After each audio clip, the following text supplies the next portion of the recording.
Hi viewers, welcome to our channel. ప్రస్తుతం మనతో పాటు సీనియర్ జర్నలిస్ట్ దాము బాలా సార్ ఉన్నారు. వారితో మాట్లాడదాం. నమస్కారం సార్. యాక్టర్ ఏమా మనకు తెలుసు బెంగళూరు రేవ్ పార్టీలో ఆ మధ్య అరెస్ట్ అయ్యారు, ఆ తర్వాత విడుదల కూడా అయ్యారు. అయితే ఇప్పుడు మరోసారి ఆమె మీద ఛార్జ్ షీట్ దాఖలు చేశారు. హైకోర్టు కూడా సీరియస్ అయింది అని చెప్పేసి చెప్తున్నారు. మరి ఛార్జ్ షీట్ లో ఏముంది, ఎందుకు హైకోర్టు సీరియస్ అయింది, ఏం జరిగింది sir? Hema case, rave party case మనం చాలాసార్లు చెప్పుకున్నాము. సో అది లేటెస్ట్గా ఏం జరిగిందంటే బెంగళూరు హైకోర్టులో బెంగళూరు పోలీసులు ఛార్జ్షీట్ వేశారు. దాదాపు 1086 పేజీల ఛార్జ్షీట్ అది టోటల్గా.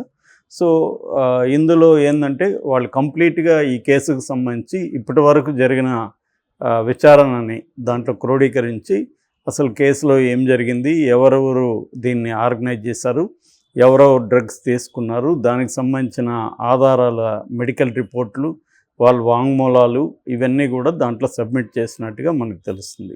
సో అంటే ఇది ఆషామాషిగా వాళ్ళు తీసుకోకుండా చాలా సీరియస్గానే తీసుకున్నట్టుగా తెలుస్తుంది. మనం ఇక్కడ హైదరాబాద్లో చూసాము, అనేక కేసులు హడావిడి తప్ప ఛార్జ్షీట్లు వేసి దాన్ని ఒక కొలిక్కి తీసుకొచ్చినట్టు కనబడలేదు. కానీ బెంగళూరు పోలీసులు చాలా సీరియస్గా తీసుకొని ఈ కేసును ఒక కొలిక్కి తీసుకొస్తున్నారు. ఛార్జ్షీట్ కూడా మరీ లేటుగా త్వరగానే వేస్తారు. మామూలుగా ఇలాంటి కేసుల్లో ఛార్జ్షీట్లు అనేవి ఎప్పటికీ వేయరు, అసలు ఎప్పుడో అంతా అయిపోయినాక ఎప్పుడో వేస్తారు 1 year 2 yearsకి.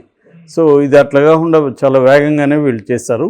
సో ఇందులో వాళ్ళు చెప్పింది ఏంటంటే ఇది మొత్తం 9 మంది కలిసి ఈ రేవ్ పార్టీని ఆర్గనైజ్ చేశారు. ఆర్గనైజర్లలో మాత్రం హేమ లేదు, హేమ గెస్ట్గానే వెళ్ళింది. సో అయితే టోటల్గా 88 మంది డ్రగ్స్ తీసుకున్నారు. అందులో హేమ కూడా ఉంది. హేమ కూడా డ్రగ్స్ తీసుకుంది. MDMA అనే ఒక డ్రగ్ని హేమ తీసుకుంది అనేది ఆ ఛార్జ్షీట్లో ఉందన్నమాట. మామూలుగా డ్రగ్స్ జనరల్గా ఏం జరుగుతుంటాయంటే డ్రగ్ విషయంలో ప్రధానంగా 2 రకాలు ఉంటాయి. అంటే పొసెషన్ ఒకటి, కన్జంప్షన్ ఒకటి. పొసెషన్లో కూడా కమర్షియల్ క్వాంటిటీ ఎక్కువ ఉందా లేకపోతే తక్కువ ఉందా అనే దాన్ని బట్టి కూడా శిక్షలు ఉంటాయన్నమాట.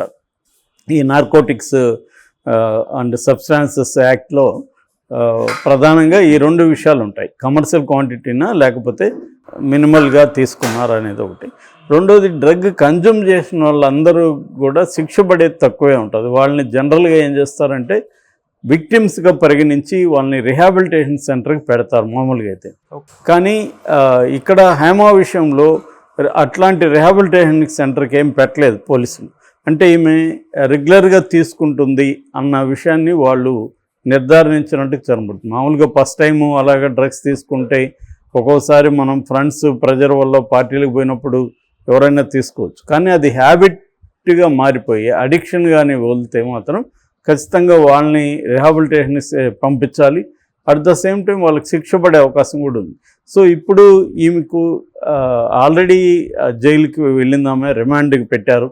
మామూలుగా రిమాండ్కి పెట్టారంటేనే కోర్టు ఈమె డ్రగ్స్ తీసుకుందని నమ్మినట్టే అప్పుడే. ఎందుకంటే ప్రైమా ఫేసి ఎవిడెన్స్ని పోలీసులు ఎస్టాబ్లిష్ చేయగలిగారు ఈమె తీసుకుందని. ఇప్పుడు ఇంకా పకడ్బందీగా విత్ మెడికల్ రిపోర్ట్లు కూడా, ఎందుకంటే ఈమె బ్లడ్ శాంపుల్స్, హెయిర్ ఇవన్నీ తీసుకున్నారు. ఆ శాంపుల్స్ ల్యాబ్లో ప్రాపర్గా ఇచ్చేశారు. సో దానికి సంబంధించిన డాక్యుమెంటల్ ఎవిడెన్స్ అండ్ సర్టిఫికేట్స్ ఇవన్నీ కూడా సబ్మిట్ చేశారు కోర్టుకి. అట్లాగే దీంట్లో పార్టిసిపేట్ చేసిన వాళ్ళందరి వాంగ్మూలాలు కూడా తీసుకున్నారు. అందులో కొందరు హేమ కూడా డ్రగ్స్ తీసుకుందని చెప్పినట్టుగా కూడా దాంట్లో ఛార్జ్షీట్లో చెప్పారు. అంటే ఇటు వాంగ్మూలాలు కన్ఫర్మ్ చేస్తున్నాయి, అట్లాగే మెడికల్ రిపోర్ట్ కూడా కన్ఫర్మ్ చేస్తుంది. కాబట్టి దీని నుంచి హేమ బయటపడడం మాత్రం చాలా కష్టమే అయ్యే అవకాశం కనిపిస్తుంది. ఎందుకంటే ఆమె ఆల్రెడీ చాలా ట్రై చేసింది. ఆమెకు అనేక మందితో పరిచయాలు ఉన్నాయి. ఆ పరిచయాలను ఉపయోగించుకుని ఆమె రాజకీయ నాయకులతో కూడా బెంగళూరు పోలీసులకు ఫోన్లు చేయించడం ఇవన్నీ చేశారు. ముఖ్యంగా కాంగ్రెస్ నాయకులు, వైసీపీ నాయకులతో ఆమె ఎక్కువ చేయించిందని చెప్పారు అప్పట్లో వార్తలు. ఎందుకంటే అక్కడ కాంగ్రెస్ గవర్నమెంట్ ఉంది కాబట్టి ఇక్కడ తనకు తెలిసిన కాంగ్రెస్ నాయకులతో ఆమె ఫోన్లు చేయించింది అని చెప్పారు. కానీ ఆ ప్రెజర్ ఇది కూడా పోలీసుల మీద పనిచేసినట్టుగా లేదు. పనిచేస్తుంటే ఛార్జ్షీట్లు ఏం పేరు తీసేసి ఉండేవాళ్ళు. అంటే మేము ఫర్దర్ ఎంక్వైరీ చేసాము, ఆమెకి ఏమీ లేదని చెప్పేవాళ్ళు. కానీ వాళ్ళు ప్రాపర్ ప్రొసీజర్ని ఫాలో అవుతున్నట్టుగా మనకి బెంగళూరు పోలీసులు కనిపిస్తుంది.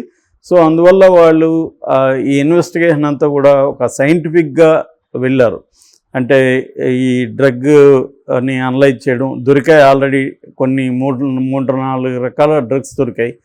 సో అందులో ఒకటి MDMA. ఎందుకంటే తరచుగా వాడేది MDMA. ఇవి క్యాప్సల్స్ రూపంలో వస్తుంటాయి MDMA. అది వేసుకోవడం కూడా ఈజీ అనమాట.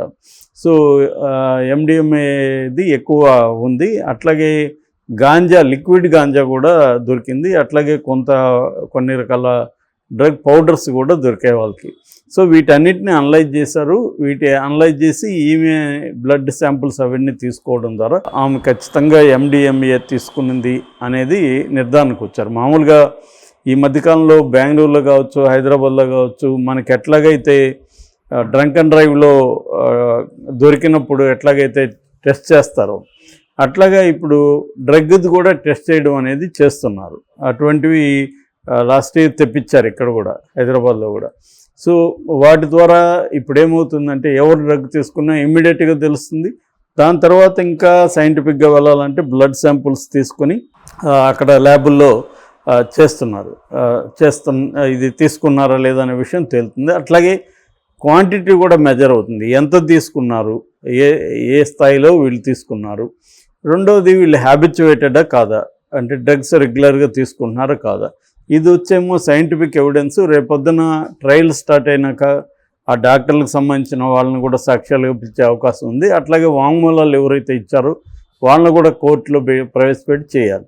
ఒకటేంటంటే హేమ ఈ వాంగ్మూలాలు ఇచ్చిన వాళ్ళని మార్చే అవకాశం ఉంది. ఎందుకంటే వాళ్ళు తన మీద చెప్పారు కాబట్టి వాళ్ళతో మాట్లాడుకొని మాకు అప్పుడు తెలీదు, ఎవరు తీసుకున్నారు ఏమో తెలియదు అని కోర్టులో చెప్తే, ఎందుకంటే ఫైనల్గా కోర్టులో చెప్పిందే చెల్లుతుంది కానీ పోలీసుల దగ్గర ఏం చెప్పారనేది చెల్లదు కోర్టులో.